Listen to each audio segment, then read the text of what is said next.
Ketiga, banyak korban tidak mendapatkan akses kesehatan, asuransi maupun kompensasi yang adil.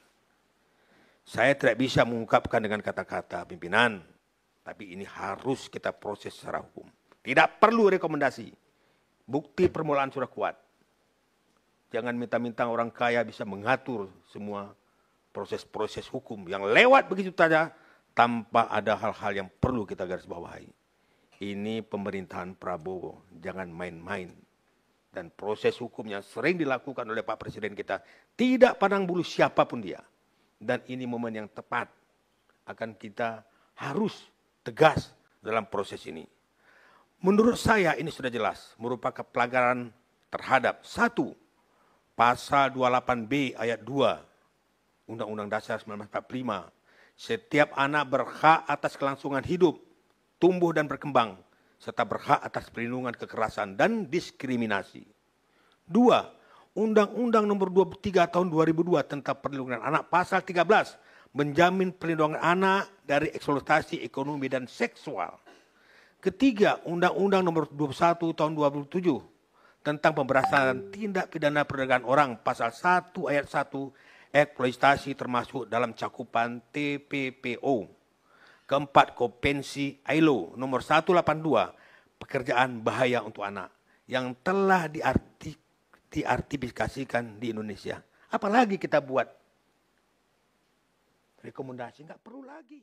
Yakub menegaskan Jokowi akan mengambil tindakan tegas terkait tudingan selama ini. Padahal sejauh ini sudah banyak bukti dan fakta terkait keaslian ijazah Jokowi.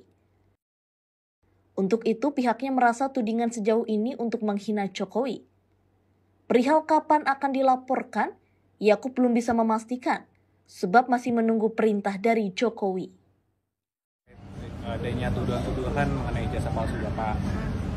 Jadi kami sebagai kuasa hukum harus laporkan perkembangan yang ada. Kami juga sudah hampir rampung, sudah di tahap finalisasi, sehingga mungkin dalam waktu dekat kami akan mengambil langkah-langkah hukum. Jadi dipastikan akan melakukan laporan ya Pak ke kepolisian? Tentunya terakhir itu pastikan kita serahkan ke Bapak Jokowi untuk memutuskan.